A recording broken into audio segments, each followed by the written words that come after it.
mudar a direção. Então, falamos de hábitos, né? Ou maneiras de pensar para que você consiga chegar até o milhão. E agora vamos falar de manter esse milhão. Porque isso não é tão simples assim. Haja vista que muita gente chega lá e depois perde. Inclusive, tem uma estatística que o Nassim Taleb cita em um dos livros dele. Eu até fui relembrar aqui com o ChatGPT para não falar besteira. Ele falou que na sociedade americana, 80% dos americanos que estão no grupo do 1% mais rico só fica lá durante uma década. A gente pensa, não, é todo mundo que ganhou herança, não sei o quê. Tem um percentual desse pessoal? Tem. E essa herança tem que ser muito grande para durar várias gerações. Porque o normal, aqui no Brasil, a gente tem aquele ditado, né? Avô rico, pai nobre, neto pobre. Geralmente, o dinheiro vai se esvaindo. Tem um monte de gente que tinha um avô rico. Na minha família tem uma história assim, fulano tinha muito dinheiro e tomou um golpe. Aí perdeu o dinheiro. A família da Malu, não. Nunca teve essa história. Minha família é muito... Todo mundo sempre foi pobre, tadinho. Mas é difícil você manter o dinheiro. Mas nessa parte de chegar até o dinheiro... Bom, o Flávio falou, trabalha muito, concordo. É aquela frase que eu falei dos vencedores continuam jogando o jogo, ainda que o prêmio seja cada vez menor. Não seguir o padrão. Obsessão, que vocês dois citaram, a gente concorda plenamente. Você falou que tinha autoestima, eu também tinha bastante. Eu falava, cara, eu consigo fazer isso aqui. Eu vou fazer dar certo. Mas não dá, não. Eu vou dar um jeito. A gente fazia isso muito no começo. Batava no peito pra fazer as coisas. Escolher um mercado bom. Não adianta ser o melhor de um nicho muito pequeno. O prêmio não vai ser grande o suficiente. E eu coloquei mais um ponto que eu sei que vocês têm, eu tenho também. Desequilíbrio, todo mundo falou. Sim, você tem que analisar isso cuja oportunidade, né? Utilizar o seu tempo. Pizza. Podemos colocar pizza também. Pizza não, porque eu não, É só pra eu e o sacanear. Bruno, a gente não usou as pizzas. Não, mas eu sempre adorei pizza. Sim. Sim, mas não podemos colocar isso Eventualmente, ainda. Como a um gente hábito não. milionário. Como Agora, hábito, não. tem outro que eu acho que vale a pena citar aqui, que é pensamento a longo prazo. Porque, geralmente, a pessoa que constrói patrimônio ao longo da vida, ela tá pensando em mais do que, cara, vou fazer um negocinho aqui e vou ganhar um dinheiro. Você, por exemplo, não pensou só em ganhar um dinheiro com venda, você quis criar um negócio.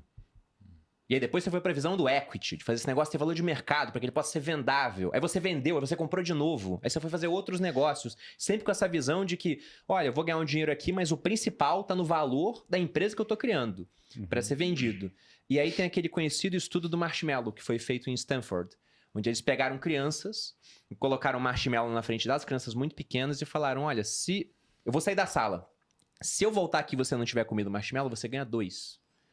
E aí algumas crianças naturalmente comiam marshmallow, outras, tem um vídeo muito bom que mostra isso, ficavam lá fazendo força para não comer, pegava marshmallow e cheirava e colocava de volta, mas elas aguentavam e ganhavam 2. E aí os pesquisadores acompanharam as crianças depois até a maioridade e viram que as crianças que toparam esperar, sendo que 15 minutos não é a longo prazo, mas para uma criança pequena É muito longo elas prazo. tiveram mais sucesso, elas foram melhor na escola, tiveram melhores notas naqueles testes de vestibular que os americanos fazem, elas conseguiram carreiras onde tinham mais remuneração, porque elas conseguiram abrir mão do presente, fazer esse sacrifício que você fazia quando era mais novo, todos nós fizemos, para ter mais no futuro.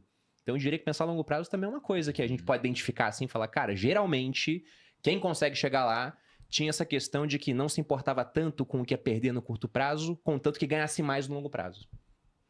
Vou deixar o Thiago falar sobre o aspecto mais financeiro desse conceito, que é o que ele defende com muita propriedade no trabalho que ele realiza. E eu vou trazer um outro aspecto do longo prazo. Porque o jogo sim, é um jogo de longo prazo. É um jogo de... Porque ninguém vence esse jogo pensando no curto prazo. Mas existe aqui alguns aspectos do pensar em longo prazo que eu diria para você que se o cara não estiver atento, ele pode fazer tudo certo com o dinheiro dele, pensar no longo prazo com o dinheiro dele, mas ele se ferrar. Por exemplo, uma boa fórmula para ficar pobre, divórcio. Para ficar muito pobre, o segundo divórcio. Então, um jogo de longo prazo é um jogo de quem não negligencia o casamento dele. Se ele decidiu se casar. Se ele resolveu se casar. O cara pode ter decidido não se casar, mas se ele resolveu se casar, é um sacrifício que ele não deve fazer na família dele. Se ele sacrificar a família dele por causa do dinheiro, ele vai ficar sem família e sem dinheiro. Vai ficar sem os dois. Então eu penso que dando um exemplo aqui, alguns aspectos que não são só apenas o financeiro, como o Thiago fala muito, o risco da ruína, por exemplo. Hoje em dia a gente está com aquela febre das bets, né, das apostas. Sim.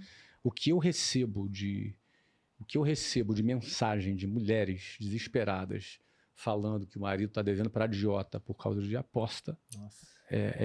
Toda caixinha que eu abro tem alguma coisa, alguém se lamentando muito, o que fazer agora que eu estou devendo tanto, etc. E tal. Se o cara vai para o caminho da aposta. Cara, não basta o cara ser brilhante para ganhar dinheiro e ser um bom gestor do dinheiro dele, se do outro lado ele vai cair no vício, ele vai cair na droga, ele vai cair em negligenciar a família dele. Então, eu não estou nem defendendo o aspecto moral dessas questões, estou defendendo o aspecto financeiro dessas questões. Pragmático. Sendo pragmático, não é? Cuide bem da sua família, independentemente se você acredita que seja moral ou não, mas é uma boa decisão financeira. Não jogue, não se envolva com drogas. O que eu conheço de gente alcoólatra hoje em dia é porque o cara não sabe que é alcoólatra. Se o cara bebe todo dia, ele já é alcoólatra. Uhum. E ele não sabe que é alcoólatra. Ele acha, não, eu bebo todo dia, mas eu não sou alcoólatra. Não, é alcoólatra sim, senhor. Porque a quantidade de álcool que vai entrando no seu cérebro te torna alcoólatra se você ingere álcool todos os dias. Isso é medicina que fala, não é a minha opinião. Então, esses aspectos da vida, cuidar desses aspectos fazem parte do jogo de longo prazo. Alguns fazem isso intuitivamente, de maneira natural, mas muitos não.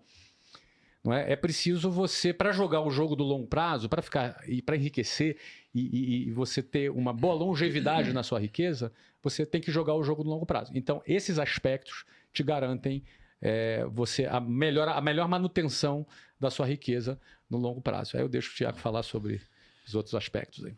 Pô, cara, assim, obrigado por me deixar falar para começar, por essa permissão que você me deu aqui. É uma brincadeira da parte. Porque eu poderia ter falado e você... Não, né? se eu tô brincando, não. Flávio, para mim eu fico só te ouvindo falar, você sabe que eu gosto muito disso e aprecio Todos e aprendo. nós. Mas assim, não tentando complementar, mas trazendo um pouco do meu ponto de vista, tudo que o Flávio falou, e eu tô um pouco nesse momento de reflexão, né, cara, porque uma coisa é fazer o patrimônio, outra coisa é perpetuar o patrimônio, são coisas diferentes. E eu acho que são habilidades diferentes. Mas, para mim, tudo que o Flávio falou, e eu concordo com tudo, se traduz basicamente em você respeitar o que eu considero hoje como os princípios bíblicos. Tudo que ele falou, cara, sobre droga, sobre casamento, sobre vícios, seja lá o que for. Então, num lugar onde está escrito tudo que, para mim, traduziria o que seria a maior probabilidade de você perpetuar patrimônio, seria, cara, num único livro onde estão escritos todos esses princípios que ele citou. E realmente são extremamente danosos, né, para a destruição do patrimônio. Agora, uma coisa que eu fico refletindo é sobre o longo prazo, porque você perguntou sobre isso, né? E a gente sempre fala sobre pensar a longo prazo. Talvez num primeiro grau de reflexão, pensar a longo prazo te faça produzir mais patrimônio. Mas talvez num segundo grau de pensamento, eu estou refletindo aqui, que na verdade talvez seja o contrário. Talvez seja o seguinte, ter um pensamento inteligente e não um pensamento a longo prazo. Porque, por exemplo, vamos pegar um exemplo do Flávio. Vendedor. O Flávio vendia. Aí ele pegou e usou a inteligência dele, que a gente pode chamar de pensar a longo prazo ou a gente pode chamar de imediatismo. Por quê? Porque se ele construir um negócio que possa ser perpetuado, e a gente pode chamar de longo prazo, ele vai ter muito mais dinheiro no presente, porque esse negócio vai proporcionar dinheiro muito mais rápido do que se ele se mantivesse como vendedor.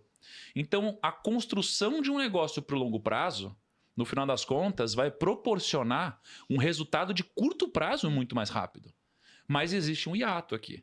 Né? Então, a paciência atrelada a construir um negócio a longo prazo vai trazer um resultado a valor presente muito mais rápido. Então, eu acredito que tudo que, depois que eu descobri o conceito de equity, que eu comecei a construir, eu construí pensando no futuro. Mas a consequência disso sempre foi nos trazer muito mais dinheiro no curto prazo. Então, para mim, cara, é a mistura do imediatismo com a paciência e esse equilíbrio difícil de ser imposto no dia a dia que faz com que a gente tire o negócio do papel e construa algo que possa ser perenizado, digamos assim, né? Isso é o que traz para mim esse grande resultado no curto prazo. Agora, sobre o que perpetua o patrimônio, cara, é você não se expor a nenhum tipo de risco da ruína. É não se expor a nenhum tipo de risco da ruína, que são as coisas que de fato podem te destruir ou te tirar do jogo. E talvez, cara, você parar de ser um pouco corajoso como você era e talvez você passar a ser um pouco mais cauteloso com as coisas, que são habilidades diferentes. Mas no último grau de reflexão, e a minha maior reflexão até agora sobre perpetuar patrimônio, aí o Thiago Nigro, né? Eu já conversei, inclusive, pedi alguns conselhos para ele, para algumas outras pessoas também. Para mim, cara, o hábito que mais te protege, cara, de perpetuar patrimônio, ele é um só, cara. Ele chama caridade. Por quê? Porque a gente tem dois tipos de pessoas que têm dinheiro, na minha visão. Tem a pessoa que diz que eu tenho dinheiro, o dinheiro é meu, I own the money. E tem gente que se considera um administrador desses recursos, né? Quando você considera que esse dinheiro é meu, cara, isso daqui te torna alguém muito mais duro. E alguém muito mais duro é alguém que tem muito mais dificuldade, por exemplo, de fazer algum tipo de caridade ou se desprender disso daqui.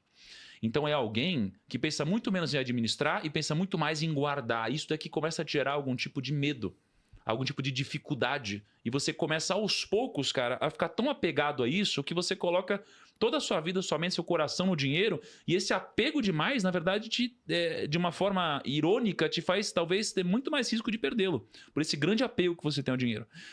Quando você faz um tipo de caridade, você de alguma forma tem uma relação muito mais leve com o dinheiro. Você começa a pensar em formas de administrá-lo, né? Para mim, a caridade, ela é o antídoto à mesquinharia e ela começa de alguma forma a te tratar. E quando você tem dinheiro e você não tem problemas, a sua relação é leve com o dinheiro, você passa isso também adiante.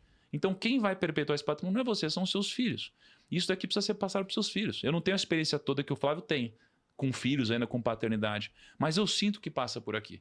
Porque se você passa para o seu filho essa sensação materialista de que você é o dono do dinheiro, o dinheiro é meu e não pode sair daqui, cara, o seu filho que nunca produziu, vai ser muito difícil ele passar pelo que você passou ou ter as habilidades que você tem. Então, assim, eu resumiria em, cara, faça caridade. Isso daqui é muito importante para mim. E não se põe o risco da ruína. São pontos importantes na minha visão. Não, concordo absolutamente. Inclusive, vou pegar um gancho que você já puxou algumas vezes, que é essa questão de pedir conselhos, né? Importância de ter mentores. E aí, como você disse, você não tem experiência com filhos? Eu também não tenho. Eu vou começar a ter essa experiência quando Maria Tereza vier em abril. Inclusive, tinha alguém aqui no chat. Nossa, a Malu está com uma cara de mãe. Eu falei, nossa, a pessoa não viu Será que o ela não viu? tamanho da barriga. Porque tá chegando. Já é, né? Já é mãe, daqui a pouco ela tá aqui com a gente. E eu queria ouvir da sua parte isso, Flávio. Como é que você faz realmente o seu planejamento, tanto em empresa, porque como você disse, você ficou milionário em 95, cara. Então já são 30 anos desde o primeiro milhão. Depois você ficou bilionário, você criou seus filhos, eles viram essa realidade. Um deles casou há pouco tempo, então já tá iniciando a própria família. Como é que você pensa essa questão de construir algo que vai ficar para perenidade? Como é que seria a visão disso, para que o pessoal possa entender? Eu sempre quando eu falo sobre isso, tomo cuidado de não dizer que é uma regra, enfim. Sim, né? claramente. Eu tenho algumas visões sobre isso e também convivo com empresários que têm alguns conflitos sobre isso. Em geral, o empresário tem conflitos sobre essa questão do dinheiro em relação aos filhos, né? Acontece muita preocupação por parte de quem enriqueceu, geralmente quem começou do zero, e pensar, nossa, como vai ser a vida do meu filho que não passou pelos perrengues que eu passei? Como é que é isso? Ele vai virar playboy? Não é? Ele não vai ter noção do valor das coisas? E muitos deles passam até viver de forma escassa, propositalmente, para produzir, ainda que artificialmente, algum perrengue para o seu filho. A gente discute isso, sabia? A gente Como é que a gente tem que fazer? Mas a gente já ouviu uma boa frase de você falando sobre isso. Então, eu acho que eu vou aproveitar aqui e vou repetir aqui, então. Porque o que acontece? Eu penso, eu também vivi esse conflito, né? Vivi essa dúvida, como é que vai ser, etc e tal. E o dia que eu, Luciana, conversando, chegamos a esse conceito, e a gente ficou muito tranquilo com relação a esse conceito, que é o seguinte, não faz sentido um cara que é rico querer produzir artificialmente o perrengue para o seu filho, porque achando que isso vai fazê-lo ser uma pessoa melhor, porque ele passou aquele perrengue. Porque isso é artificial e é incoerente. Então é assim, é mais ou menos o seguinte, o moleque tem que ir de ônibus para a escola. Ou ele não vai ter alguma coisa que ele está por conta da produção desse perrengue artificial. Mas aí quando sai com o pai, vai para um restaurante que eles gastam 3 mil reais. E ele está ali sentado comendo. Ou então vai fazer uma viagem de jato executivo. Entendeu? Não tem sentido um negócio desse. Então, assim, o moleque vai pirar. Não, eu não posso ter um tênis, mas eu viajo no jato com meu pai. Eu não posso pedir refrigerante, um segundo refrigerante. Essa coisa do refrigerante é da nossa época lá, né? Sim. Era controlado, né? A família de classe média baixa controla a quantidade de refrigerantes que pede. Cada um pede um, né? Cada um pede um. Exatamente. Então não pode tomar o segundo refrigerante, mas fica no hotel 5 estrelas. Vai se hospeda no Four Seasons com a família quando eles vão passear. É um negócio incoerente. Pô, o moleque vai ficar maluco. Você entendeu? Então, e essas incoerências sempre me preocupavam. Eu fiquei tranquilo no dia que a gente entendeu o seguinte conceito. Nosso filho é um príncipe. Ponto final. Ele é rico. Acabou. Ponto. E ele não tem nenhuma culpa por isso. Isso não é nenhum demérito. Isso não é nenhum problema. Então, a questão é que quando um príncipe sabe que é príncipe, e ele está lá no palácio, ele é filho do rei, e ele é príncipe, e ele sabe que um dia ele será o rei, o ideal é que ele saiba que é príncipe, seja tratado como príncipe, seja treinado como príncipe. Ele não tem que ser treinado como não príncipe, porque ele é príncipe. Então o ideal é que ele entenda que no futuro ele vai ser rei. E ele vai precisar reinar com generosidade, com competência, com responsabilidade. Ele tem que ser treinado para isso. Então, a formação de um príncipe é muito mais coerente do que a gente fazer de conta que ele não é príncipe. Então, geralmente, quando eu falo com empresários, esse tipo de percepção traz um certo alívio para o empresário, porque ele entende. Porque, infelizmente, a gente tem uma carga cultural que nós carregamos e um pouco ideológica de que, como se alguém se sentisse culpado Sim. por ser rico. Qual é a culpa? Não existe culpa por você ser rico. Você produziu, você trabalhou, você realizou, e por aí vai. O dinheiro é teu, você faz o que você quiser com esse dinheiro. Como se existisse culpa numa herança. Como se herança fosse um negócio feio. Não, não é feio. Um pai e uma mãe trabalham para dar uma vida melhor para o filho, ponto. Não é? A Maria Tereza, vocês querem o melhor para Maria Tereza? Claro. Sim. Vocês com vão querer certeza. dar o melhor para Maria Tereza. E isso é natural, isso é biológico, entendeu? Então, qual é o problema disso? Agora, lá em casa, a gente sempre trabalhou com dois conceitos. Primeiro, eu sempre disse para os meus filhos que vou doar grande parte do meu dinheiro. Eles cresceram entendendo isso. Não é? Segundo ponto, também sempre disse para os meus filhos que eles nunca vão me suceder nas minhas empresas. E aí eu tenho uma lógica para isso. Eu acho que a probabilidade de, depois de 20, 30 anos, um filho meu ter o mesmo talento que eu tive, ou a mesma capacidade, ou o mesmo interesse naquilo que eu faço, ela não é provável. E o mais provável seria que ele criasse o negócio dele. Então eu nunca criei negócios para ter sucessão nos meus negócios. Eu sempre criei negócios para vender esses negócios. E o resultado da venda desse negócio é um grande capital acumulado e que me dá a liberdade de, inclusive, investir, de ajudar, de trabalhar naquilo que seja do interesse do meu filho. Porque eu gosto de educação. E se meu filho gostar de tecnologia? Ele vai ser obrigado a trabalhar com educação porque o pai dele trabalhou com educação? Eu não acho nem justo. Entendeu? Então, eu penso que eu gerir capital e ter uma mentalidade de empreendedorismo para crescer e criar novos projetos me dá muito mais chance de acertar com os meus filhos do que querer que ele necessariamente me suceda neste negócio específico que eu fiz. Então, eu acredito muito mais numa formação empreendedora e de gestão de capital do que numa sucessão numa empresa. Ele não tem que me suceder nas minhas empresas, mas minhas empresas serão vendidas. Eu sempre disse isso. E eles vão fazer aquilo que eles quiserem. Não é? O mais velho casou, já está empreendendo, num outro setor, está indo bem, o outro se formou, está começando agora a fazer estágio ali comigo para aprender algumas coisas e fazer o trabalho dele, e o outro tem 14 anos. Os três são pessoas simples até, não são pessoas, são jovens de hábitos assim, de gastar, nada disso, acho que muito por reflexo meu e da Luciana. Sim, Então, no final. eu acho que o teu filho ele vai ver o teu estilo de vida, vai olhar para você e vai ser parecido com você. Não é? Então, e eles já convivem com essa questão da riqueza há muitos anos, nasceram ricos, né? Nasceram dentro de um contexto muito diferente daquele que eu vivi quando eu tinha a idade dele, né?